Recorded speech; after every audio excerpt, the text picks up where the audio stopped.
Alors que la nuit était tombée, nos 4 héros se réfugièrent au cœur d'un petit bosquet.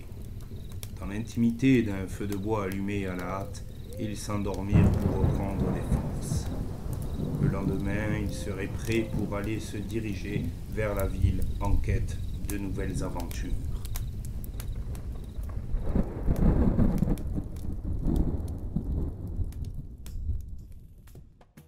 Bonjour à toutes et à tous, bienvenue à vous. Vidéo étape de ville après la première quête de l'épreuve que nous avons vécue ensemble. Nos héros complètement fatigués se sont réfugiés dans un petit bosquet pendant la nuit, ont allumé un petit feu et se sont bien reposés. Aujourd'hui, ils sont en ville, prêts à aller faire quelques petites emplettes. Et on va voir ce qui va leur arriver ou pas, je ne sais pas, je n'ai jamais fait d'étape de ville, donc on verra. Là c'est pareil, hein, c'est expérimental. Bon, j'ai tiré mes 4 cartes, il s'agit de la carte armurerie, de la carte bandit, de la carte apothicaire et de la carte tempête. Alors, pour le coup, qu'est-ce que l'on va faire de suite? Je ne sais pas. Je ne sais pas. Les cartes événements sont résolues dans l'ordre de votre choix et avant d'effectuer des actions de ville.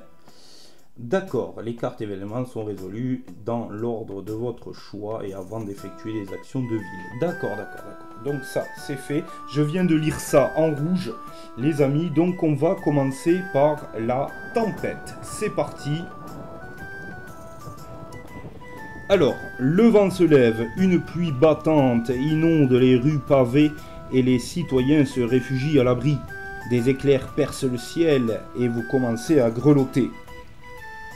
Si la carte ville-auberge n'est pas en jeu, remplacez une carte ville de votre choix par la carte auberge. Tous les héros qui décident de ne pas s'y rendre immédiatement effectuent un test d'endurance. Sur un échec, le héros reçoit une carte maladie.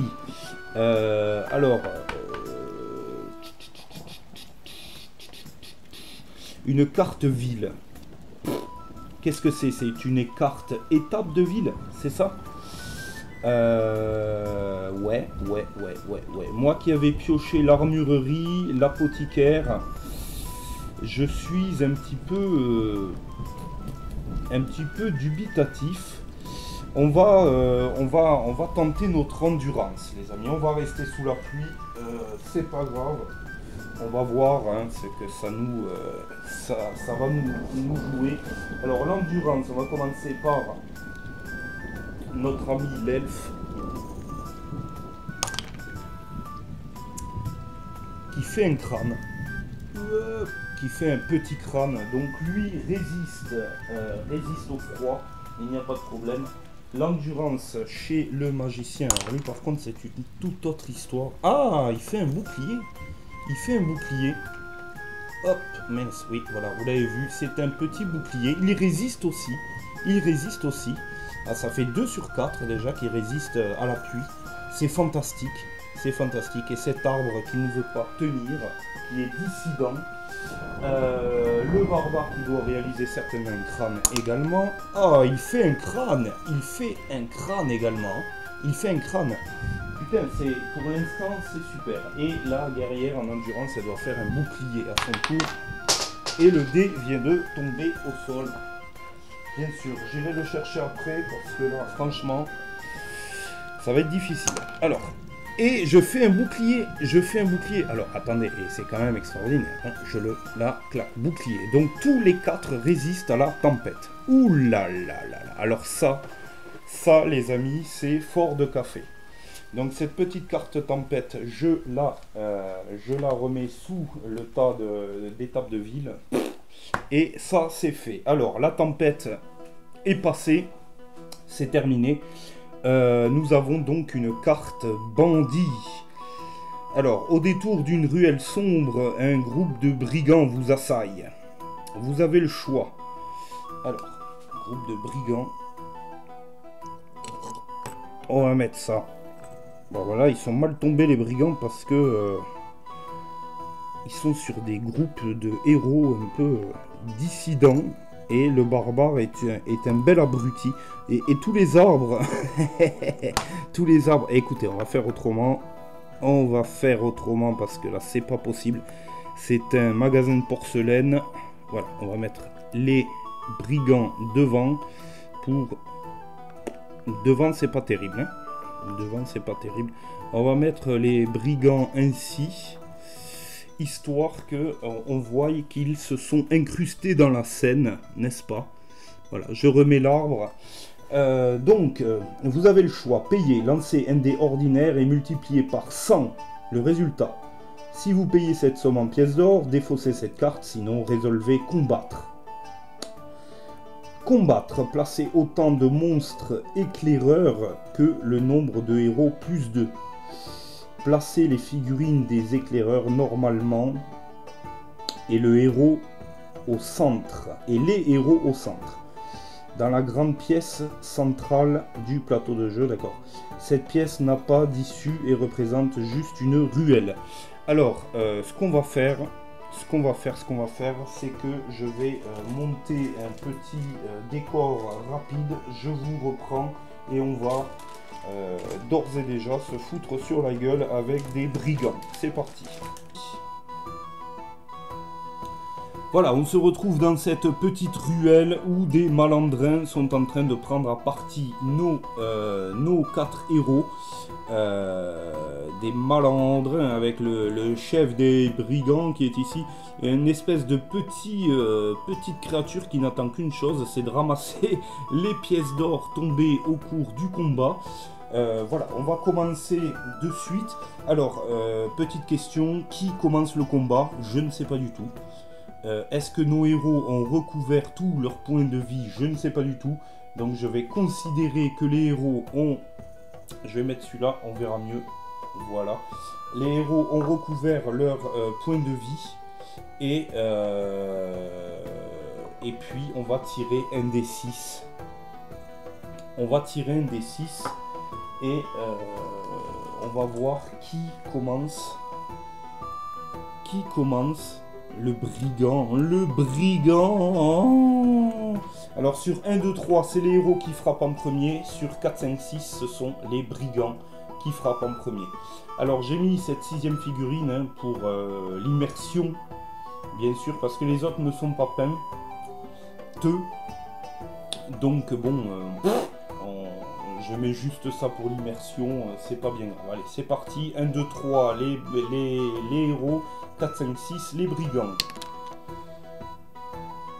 Alors, c'est 4 et c'est les brigands qui vont entamer les hostilités. Alors, on va... là, c'est pareil, hein, l'ordre de ciblage, on ne sait pas, c'est au pif. Il y a 6 brigands et on ne sait pas. On ne sait pas qui est-ce qu'ils vont cibler. Je ne sais pas du tout. Franchement, je n'en sais rien. Honnêtement, je n'en sais rien. Je vais essayer de résoudre ce problème à l'amiable, mais ça va être relativement difficile. Alors, le premier brigand qui est ici, là, le tout premier ici, va essayer de frapper l'elfe. C'est parti. Il fait un crâne. Vous avez vu, c'est un crâne. L'elfe va essayer de se défendre avec son dé vert et son dé blanc, comme indiqué. Voilà, c'est ça, tout à fait. Ah, problème de lampe, désolé. Et il fait 2 crânes. L'elfe perd un point de vie. L'elfe perd un point de vie et tombe donc à 5 PV. Elfe. Voilà. Je note, un peu à l'arrache, mais je note. Deuxième brigand, celui qui est devant ici, va essayer de s'attaquer au barbare qui est là.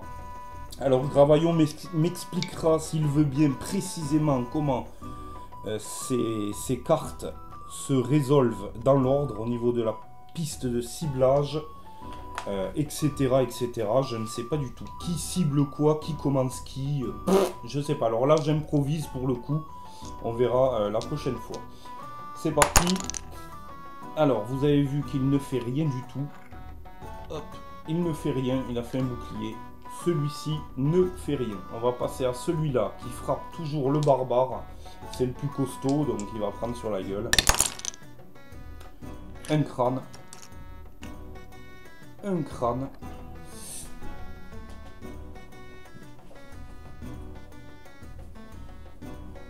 Alors, un crâne. J'étais en train de chercher à nouveau mon dé. Les dés sautent et fuient comme une coutume aujourd'hui. C'est absolument incroyable. Voilà, il y a un semblant de perspective ici. Vous voyez, il y a une pièce avec peut-être une petite fenêtre là. Oh, les arbres, un semblant de perspective de ville. C'est extraordinaire, hein, franchement, quoi. C'est merveilleux. Donc, le barbare va essayer de se défendre. Hein, va essayer de se défendre. Il a pris un crâne. Il ne se défend pas. Il ne se défend pas. Alors, le barbare perd également un point de vie. Alors, le barbare est à 8. Il tombe à 7. Voilà. Le troisième, ici, qui est juste derrière le magicien, va frapper, bien entendu, le magicien. Allez, c'est parti. Il fait un crâne. Le magicien peut se défendre avec un dé bleu et avec sa cape, il va pouvoir tirer à 2 reprises. Premier jet raté, il fait un crâne. Deuxième jet, il fait un bouclier. Voilà. Le troisième, ici présent, va attaquer la guerrière. Allez, c'est parti. Il fait un crâne. La guerrière se défend avec 2 dés blancs. Et mine de rien, ces petites étapes de ville prennent leur temps. Je croyais que ça allait être beaucoup plus court. Elle se défend. Voilà, elle se défend, elle a fait un petit bouclier, vous l'avez vu tomber, normalement, il est là. Pas de problème. Le second ici, va également attaquer la guerrière. C'est parti. Il y a du monde, hein, il y a du monde, mais bon, on n'a que ça à faire, donc normalement ça devrait bien se passer. Voilà, un crâne et un bouclier. La guerrière essaie de se défendre à nouveau, et elle fait 3 boucliers, donc il n'y a aucun problème. Maintenant les petits gars, on va, vous allez goûter la puissance de nos héros. Voilà. On commence par la guerrière qui va attaquer ce personnage-là, ici. C'est parti. Elle fait un crâne. Un crâne. L'éclaireur qui se défend avec 2 ne se défend pas. Donc il perd un point de vie. Il lui reste un point de vie. Éclaireur.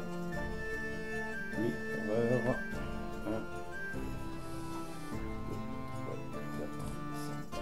6. Voilà. Alors celui-ci a perdu un point de vie. Le barbare maintenant va taper. Non, l'elfe va essayer de taper celui-là hein, qui est au contact. Hop, il se tourne, il fait volte-face et il essaie de frapper. C'est parti. 2 crânes. Bien joué l'elfe, bien joué. Ça c'est bien. Et il ne se défend pas. Vous l'avez vu là, je viens de le retourner. Voilà, il ne se défend pas. Donc lui est mort. 1 en moins. 1 en moins. Le barbare va essayer de toucher celui-là. C'est parti. Un crâne uniquement. Défense. Ah, il se défend. Il se défend avec celui-là. Donc il n'y a pas de problème. Le magicien, lui, va essayer d'attaquer difficilement celui-là. Alors le magicien... le magicien, quoi. Le magicien, il a un dé vert et un dé blanc en attaque hein, quand même. Alors est-ce qu'on peut, là aussi c'est une question, se servir des sortilèges pendant l'étape de ville? Je ne sais pas du tout, je vais considérer que oui. Je vais considérer que oui. Parce que... Parce que je ne vois pas pourquoi il n'aurait plus de sortilège finalement. Je ne vois pas. Là il s'est refait, il a passé une nuit dans la forêt. Voilà. Et ah non, on va utiliser. On va utiliser le djinn. On va utiliser le djinn pour le magicien. On va utiliser le djinn. Un djinn apparaît et peut donc attaquer avec 5 dés blancs. Alors, le djinn n'est autre que le nain de la partie originale, tac, qui va se placer à côté de ce malandrin et qui va tirer avec donc 5 dés blancs. C'est parti. Alors 2 crânes et 3 crânes. Donc là c'est fini pour lui. Ici ouais, il devrait quand même tirer parce qu'il pourrait s'en enlever 2. Il pourrait s'en enlever 2. Et ça n'enlève pas, donc il est mort. Voilà, c'est terminé. Le djinn disparaît, fini, on n'en parle plus. Voilà, ça c'est fait. Le magicien invoqué un djinn à nouveau pour attaquer le malandrin qui était à ses trousses. Voilà, donc autour à nouveau des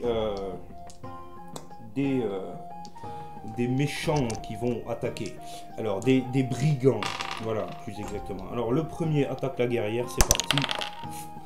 Il ne fait rien, je récupère le dé, je vous les montre, je les glisse. Il ne fait rien du tout.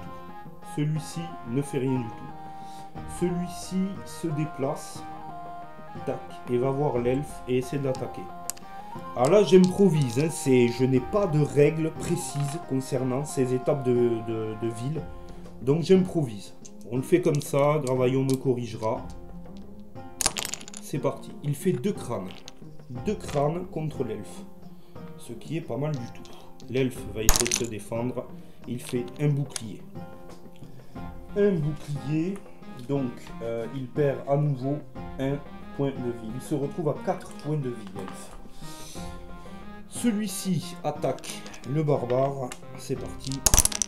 Il fait un crâne ici, le barbare essaie de se défendre et il se défend ici. Alors que la petite créature a pris un énorme dé en plein dans sa face. Voilà, le barbare s'est défendu.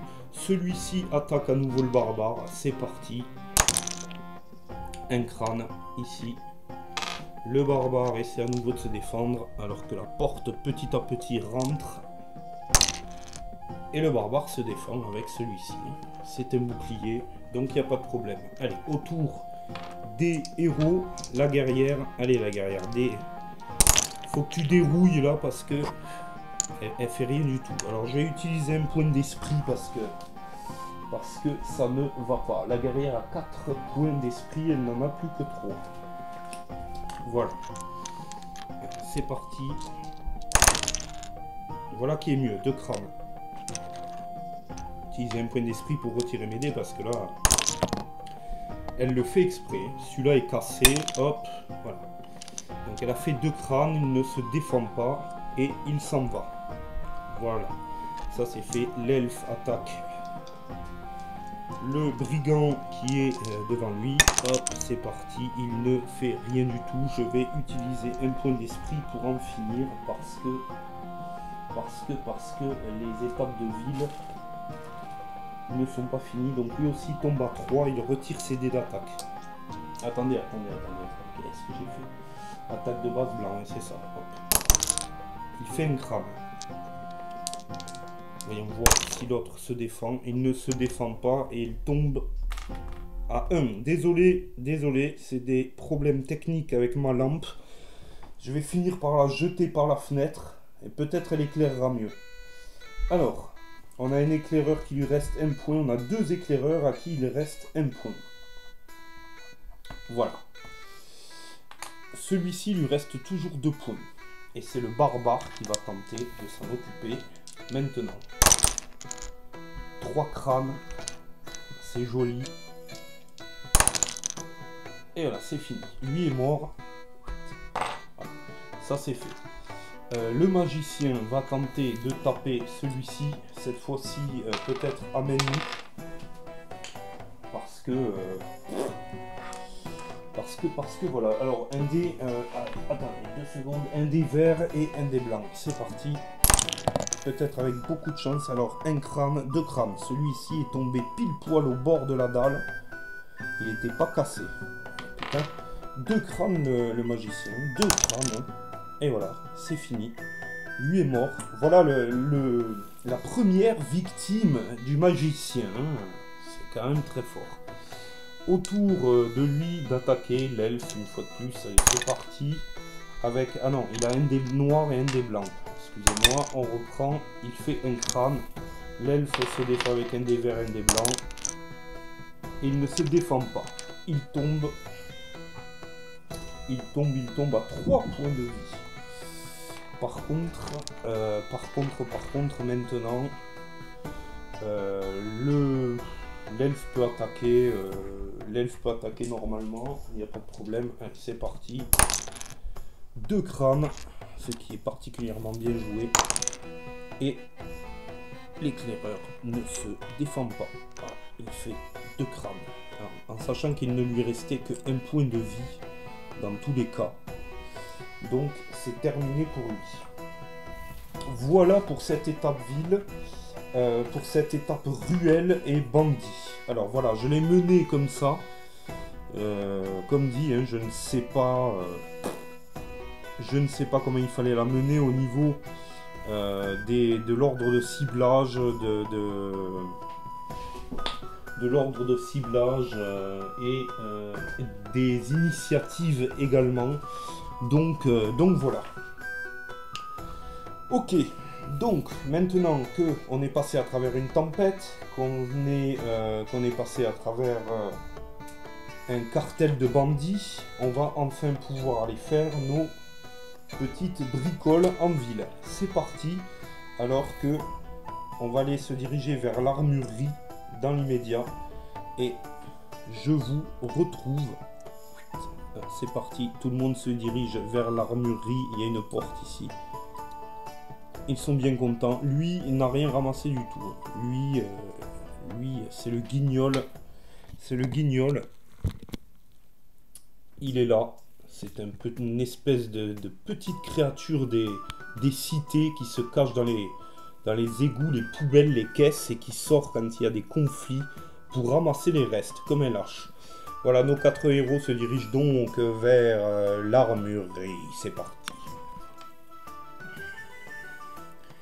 Voilà les amis, nous voici finalement chez l'apothicaire. J'ai décidé de m'y rendre en premier parce que j'avais des potions à vendre. J'ai des potions à vendre. J'ai des potions à vendre.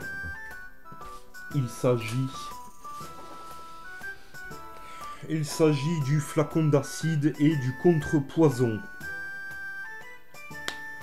Alors, le contrepoison vaut 500 €, ça vaudrait le coup quand même de le garder, parce qu'il y a des pièges parfois qui vous empoisonnent.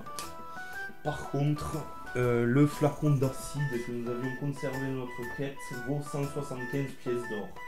Donc on va essayer de négocier ça. Alors chez l'apothicaire, vous pouvez vendre les potions à moitié prix, arrondi. Hein? Quoi? Ah oui. What? Vous pouvez vendre vos potions à moitié prix, arrondi au supérieur. Pour une négociation réussie, la potion est vendue à la valeur indiquée sur la carte. D'accord, on y est. D'accord. Alors, je vais négocier avec le personnage le plus... C'est quoi? C'est un test de sociabilité qu'on doit faire en fin de compte ou quoi? Ah oui, c'est ça, c'est un test de sociabilité. Sociabilité de l'elfe à un crâne. La guerrière elle est ultra mauvaise, comme le barbare, c'est laisse tomber quoi. Et le magicien a un bouclier. On va essayer de faire avec l'elfe. Hein. On va essayer de faire avec l'elfe. C'est parti. Et il ne parvient pas à réussir son test de de sociabilité, donc l'article ne peut pas être vendu. Voilà, ça c'est fait, les amis. Merci l'elfe. Avec sa tête aux oreilles pointues, le vendeur a dû prendre peur finalement. Il n'a pas réussi à vendre sa petite carte.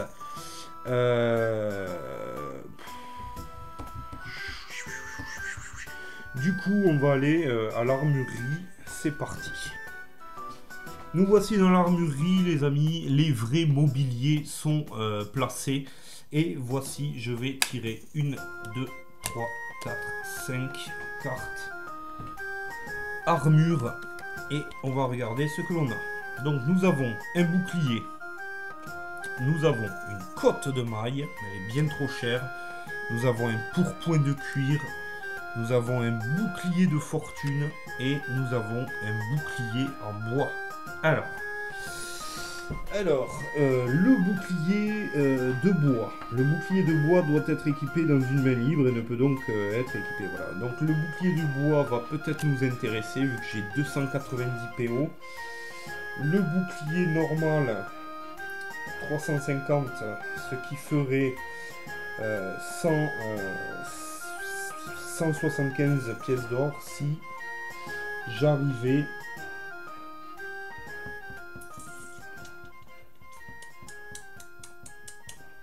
à réussir mon test de sociabilité. La cotte de maille, même si j'y arrivais, ça ne passerait pas. Le pourpoint de cuir, alors j'aimerais bien l'acheter pour le magicien.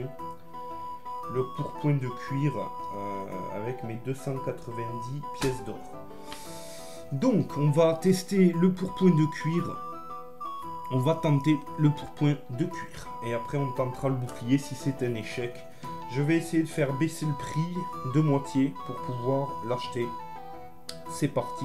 Test de sociabilité avec l'elfe sur un crâne. Il réussit. Et c'est un crâne. Vous l'avez vu tomber. Fantastique.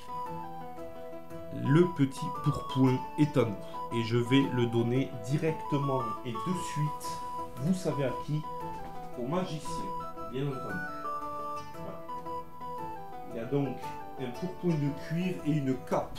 Donc il pourra tirer un dé blanc en plus de son dé bleu. Et ce, à 2 reprises. Voilà, il ne me reste que 90 pièces d'or. Donc avec ces 90 pièces d'or, je ne vais vraiment pas aller très loin. Si, je pourrais prendre ça d'office quand même. Alors, le bouclier de fortune. Le bouclier de fortune. Vieux bouclier qui a déjà bien servi et qui est fragilisé. Les attaques de monstres supérieures à 2 crânes que vous réussissez à parer brisent votre bouclier. Défaussez la carte après que le bouclier soit brisé. Voilà. Donc, on va prendre le bouclier en plus. Et on va le donner, je ne sais pas, on va le donner à l'elfe, la guerrière, l'elfe je pense. L'elfe a quand même un dé vert pour se défendre, mais il a autant de points de vie que la guerrière. Et la guerrière a une fine épée, elle peut porter, l'elfe aussi, le barbare c'est pas la peine, il a une épée à 2 mains. On va donner ça, je ne sais pas. Pique et collégramme, Amsterdam, je ne sais pas.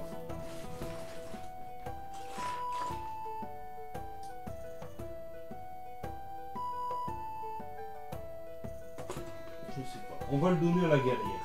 On va le donner à la guerrière, on le met sur la main gauche de la guerrière. Voilà les nouvelles dispositions de la guerrière avec son bouclier ici. Et voilà les nouvelles dispositions du magicien avec son pourpoint.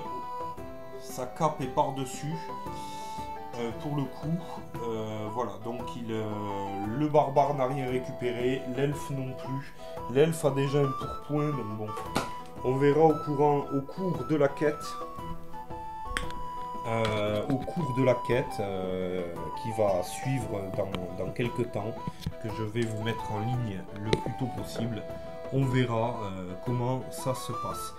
Voilà, je vous remercie de m'avoir suivi sur cette étape ville qui se termine enfin. Il y a beaucoup de points troubles à résolver, notamment pour les combats. J'aimerais vraiment savoir comment ça se passe précisément parce que vous avez vu comment j'ai géré la chose un peu au pif. Donc voilà. Je vous remercie de m'avoir suivi. À la prochaine, à très bientôt pour la suite, la délivrance de Sir Ragnar.